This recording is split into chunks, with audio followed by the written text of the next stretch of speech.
ये मेरा परम सौभाग्य है कि आज इस ऐतिहासिक स्थल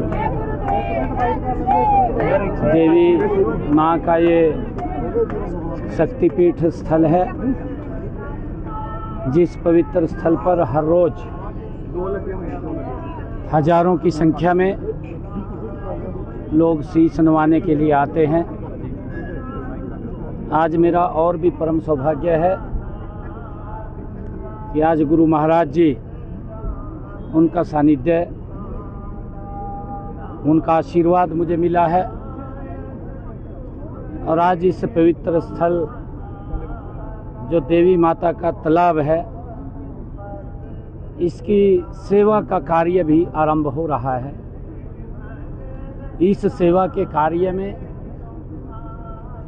सभी लोग तन मन से, सेवा भाव से इस पवित्र कार्य में जुटेंगे और शीघ्र ही ये पवित्र तालाब, क्योंकि हम सब जानते हैं कि हमारे जीवन में पानी का कितना महत्व है, पर्यावरण का कितना महत्व है, इन सब बातों को ध्यान में रखते हुए, क्योंकि पंजाब तो 5 दरियाओं के नाम से जाना जाता है और इस पवित्र स्थल पर लोगों की आस्था, श्रद्धा इस स्थल के साथ जुड़ी हुई है और सभी लोग इस पवित्र कार्य में, सेवा कार्य में जुटेंगे और इसको, क्योंकि लंबे समय के बाद जब ये सेवा का कार्य इसमें चलता है तो सभी लोग जुट करके इसमें आगे बढ़ाने का काम करते हैं। मेरा परम सौभाग्य है कि आज इस पवित्र देवी तालाब में मुझे भी कार सेवा करने का अवसर मिला है। मैं सौभाग्यशाली हूँ और मैं सभी के उज्जवल भविष्य की माँ शक्तिपीठ देवी से प्रार्थना करता हूँ कि सबके लिए मंगलमय हो। सर, आप तरन तारण जाकर आए हैं, बाई पोल है, 11 तारीख को वोटिंग होनी है, तो कैसे देखते हैं भाजपा को लेकर के वोट प्रतिशत एमपी इलेक्शन में बढ़ा था, तो लग रहा है कि बाई पोल में असर कर पाएगी भाजपा? नहीं, देखिए, पंजाब के लोग समझ रहे हैं, पंजाब के अंदर सभी की सरकारें पंजाब के लोगों ने देखी नहीं, भुगती हैं, किसी की भी सरकार रही है, क्योंकि प्रलोभन लेकर देकर के सरकारें बना ली, परंतु उनके हालात के ऊपर छोड़ा। सबसे ज्यादा भ्रष्टाचार कांग्रेस ने, कांग्रेस से ज्यादा भ्रष्टाचार आम आदमी ने। दोनों में बड़ा कंपटीशन है, दोनों एक दूसरे को गाली देते हैं, दोनों एक दूसरे को जफ्फी भी पाते हैं, समझौता भी करते हैं, अंदर बैठ करके एक मंच पर होते हैं, बाहर पब्लिक के सामने एक दूसरे को गाली देते हैं। पंजाब के लोग समझ गए हैं, क्योंकि जो सजाबाग पहले तो कांग्रेस ने दिखाए, परंतु लोगों ने नकार दिया, फिर आम आदमी ने उससे बड़े सजाबाग दिखाए। अब आम आदमी ने भी जो सजाबाग दिखाए थे, लूट का, तो इन्होंने अपना तो विकास किया, परंतु जनता को उस हालात के ऊपर छोड़ दिया। जनता का कोई काम नहीं हुआ, जनता देख रही है, लोग देख रहे हैं। अब लोगों ने मन बना लिया है कि जिस प्रकार से देश, हमारा हरियाणा प्रदेश अगर आप लोग देखेंगे, क्योंकि हमारा सांस्कृतिक और हमारा जो रिश्ते हैं पंजाब और हरियाणा के, वो ज्वाइंट हैं। कोई प्रोग्राम होते हैं, सांस्कृतिक कार्यक्रम है, कोई पर्व है, वो सारे हमारे इकट्ठे पर्व होते हैं, क्योंकि एक ही पूरा पंजाब था। जब 1966 में अलग हुए, तब कुछ लोग बोलते थे कि कैसे गुजारा करेंगे, कैसे आगे बढ़ेगा हरियाणा, इसके पास इनकम का साधन नहीं है, परंतु हमारे हरियाणा के लोगों ने मेहनत किया। आज मुझे खुशी है बताते हुए कि आज हरियाणा की जो पहचान है, वो देश के अन्न भंडार में जो हम योगदान देते हैं, हमारे किसान की नंबर 1 के ऊपर पहचान है। आज हमारे हरियाणा की पहचान, जो भारत के लोगों की रक्षा सुरक्षा के लिए बॉर्डर के ऊपर जवान खड़ा होता है, उसमें सबसे ज्यादा संख्या हरियाणा की है, उसमें पहचान बनी है। हरियाणा की पहचान हमारे खिलाड़ियों ने जो मेडल पूरे देश लेकर के आता है, हमारे खिलाड़ी लेकर के आते हैं, उसमें सबसे बड़ी संख्या वो हरियाणा की होती है। हरियाणा के युवाओं ने उसमें बड़ी पहचान बनाई है।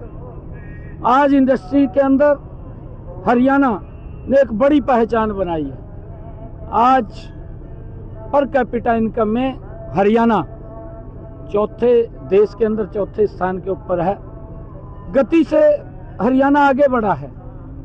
लोगों को ये समझ आ गया पंजाब के कि पंजाब को अगर हमने आगे बढ़ाना है तो आदरणीय नरेंद्र मोदी जी के साथ चलना पड़ेगा। आज मैंने तरन तारण के लोगों से यही आग्रह किया, यही अपील की कि हम किसान के लिए क्या कर रहे हैं। मैंने बताया है पूरा कि हम किसान को अगर उसकी फसल का खराबा होता है तो हम उसके घर पे मुआवजा पहुंचाते हैं। मैंने अंतर भी बताया। ये हमारे हरियाणा में भी कांग्रेस की सरकार रही है, 10 वर्ष तक रही है। उन्होंने 1155 करोड़ भेजा, हमने 15,500 करोड़ रुपए भेजा। एक बहुत बड़ा अंतर। ये नरेंद्र मोदी की डबल इंजन की सरकार जो बोलती है उसको करते हैं। अब यहाँ आम आदमी ने वोट तो ले लिया बोल करके कि हम महिलाओं को 1,000 रुपए देंगे, 1,000 की बात की, परंतु इलेक्शन के दौराहे पर खड़े हो गए आकर के, अभी तक वो पैसा नहीं दिया, वोट ले लिया। अब इनकी मंशा ये है कि हम दोबारा इलेक्शन आएगा, कोई लॉलीपॉप दे करके फिर वोट ले लेंगे।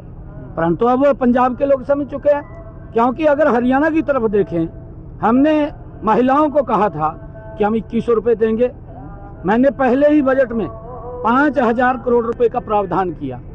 और अभी 1 नवंबर को जब हरियाणा दिवस था, हमारी जितनी महिलाओं ने रजिस्ट्रेशन किया उनके खाते में 2100 रुपये के हिसाब से 109 करोड़ रुपया मैंने भेज दिया।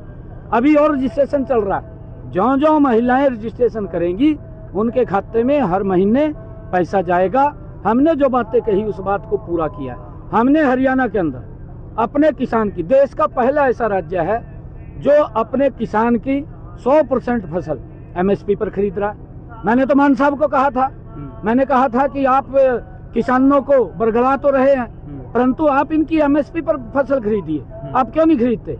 आप इनको लाभकारी मूल्य दीजिए, आपकी सरकार की ड्यूटी है। मेरी हरियाणा सरकार, हम दे रहे हैं। और मैंने ये भी कहा कि हम हरियाणा के अंदर 136 करोड़ रुपया भावांतर भरपाई कर दिया कि मेरा सब्जी का किसान है, आलू का लगाता है, उसका बाजार में कम भाव मिलता है, वो कम भाव में उसको घाटा ना पड़े, उस घाटे की पूर्ति करने का काम हरियाणा सरकार करती है। मैंने यहाँ की सरकार को भी कहा भी आप भी पूर्ति कीजिए, परंतु अपनी पूर्ति करते हैं। किसी किसान से कोई लेना देना नहीं है, किसी का कोई भला नहीं करना। भ्रष्टाचार के अंदर नंबर 1 है। किस प्रकार से लोग त्राही त्राही कर रहे हैं। लोगों ने मन बना लिया है, आने वाले समय के अंदर अब लोग कमल के फूल के साथ जाएंगे। हमने हरियाणा के अंदर, मैं बताना चाहता हूँ, गरीब लोगों को आदरणीय प्रधानमंत्री जी ने आयुष्मान योजना दी। आयुष्मान योजना के तहत मैंने हरियाणा में 1,25,00,000 लोगों ने रजिस्ट्रेशन किया, जिसमें से इस योजना के तहत 20 लाख लोगों ने अपना इलाज कराया इस योजना के तहत। और उनका 3,500 करोड़ रुपया हरियाणा सरकार और केंद्र सरकार ने दिया। पंजाब के अंदर तो किसी को भी नहीं मिला कुछ भी। आज गरीब व्यक्ति को अगर इलाज कराना पड़ जाए पंजाब में तो वो इधर उधर देखता है, अगर उसका इलाज नहीं होता तो परिवार के साथ नहीं रहता। इस प्रकार की समस्याएं पंजाब के अंदर है, परंतु हरियाणा के अंदर ये समस्या नहीं है। कोई भी गरीब व्यक्ति को अगर कोई दुर्घटनावश कोई बीमारी आ जाती है तो सर ऊंचा करके इलाज करा लेता है। ये हमारी सरकार उसके ऊपर काम कर रही है। हमने एक कल प्रेस कॉन्फ्रेंस, एक मिनट यार, वही काम ही इतने करे हमने। मैं अभी पूछ रहा था कि मान साहब ने, आम आदमी पार्टी की सरकार ने युवाओं को रोजगार देने की बात कही, और मैं जब पूरी डिटेल उसकी निकाली भी कितने रोजगार दिए, कैसे दिए वो तो आपको पता होगा, कैसे मिला मुझे तो पता नहीं है यहाँ के बारे में, परंतु 35,000 रोजगार दिया 5 साल में। मैंने 1 साल के अंदर, मेरी सरकार को 1 साल हुआ है, 1 साल के अंदर मैंने हरियाणा के अंदर, आप जाकर के पता कर सकते हैं, पूछ सकते हैं, बिना पर्ची बिना खर्ची के 40,000 युवाओं को रोजगार दे दिया, 40,000 को 1 साल के अंदर। और जो मैंने कहा था उस कमिटमेंट को मैं पूरा करूंगा। परंतु मैं पंजाब के लोगों को एक अपील भी करना चाहूंगा, आने वाला समय आप नरेंद्र मोदी जी के साथ चलिए, पंजाब गति से आगे बढ़ेगा। आज इंडस्ट्रियलिस्ट पंजाब छोड़ करके जा रहा है, आपके सामने है। कि पंजाब कितना आगे बढ़ रहा था। आज मैं आते आते रास्ते में एक जगह रुका गांव के अंदर। जहां मैं रुका तो गांव वालों ने मेरे को कहा कि भाई हमें तो ये अपेक्षा थी, हमें नौकरी की अपेक्षा नहीं थी सरकार से, हमें इस सरकार से ये अपेक्षा थी कि हमारे युवाओं को नशा छुड़वाएगा। हमारा युवा नशे के अंदर लिप्त हो रहा है। मैंने कहा जो नशा करता है वो नशा कैसे छुड़वाएगा, वो तो छुड़वाएगा ही नहीं।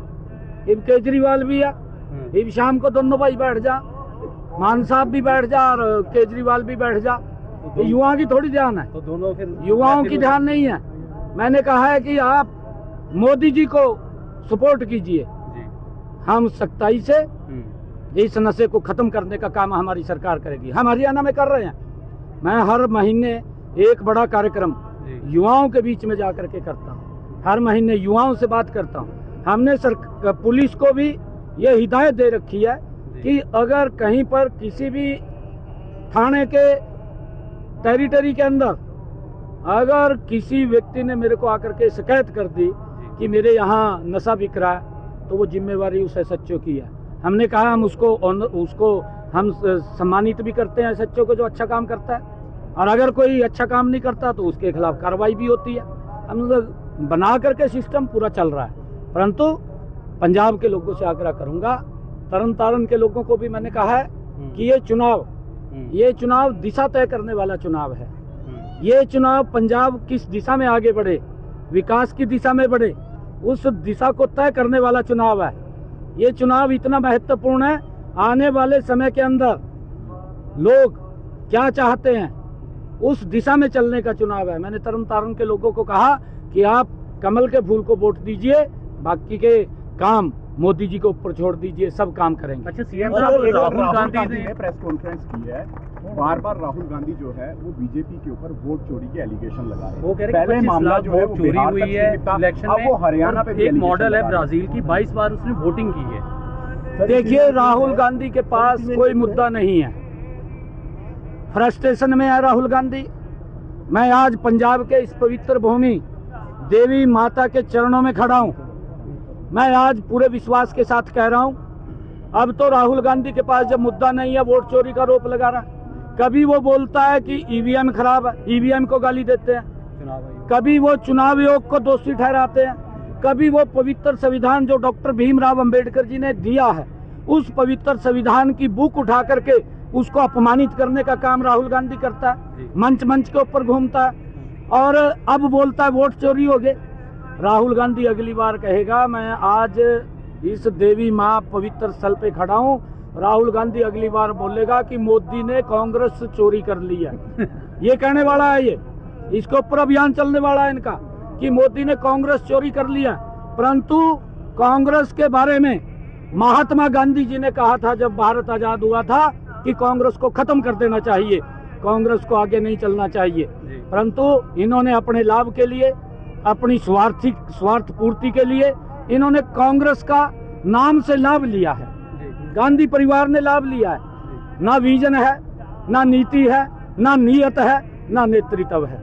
भारतीय जनता पार्टी के पास नीति भी है, नीयत भी है और नेतृत्व भी मजबूत है, जिसने पूरे दुनिया में भारत का डंका बजा रखा है। देखते हैं एनडीए क्या इस बार फिर से कमाल कर पाएगा? बड़े मैंडेट के साथ एनडीए सरकार बना रहा है, तभी तो वो इस प्रकार के आरोप लगा रहा है। कोई उनके पास मुद्दा नहीं है कहने के लिए, इस प्रकार के आरोप लगा करके ध्यान भटकाना चाहता है। परंतु आज देश के लोग जान रहे हैं कि ये बचपनी बातें कर रहा है, जैसे बच्चा करता है ना छोटा, वैसी बातें कर रहा है। Thank you.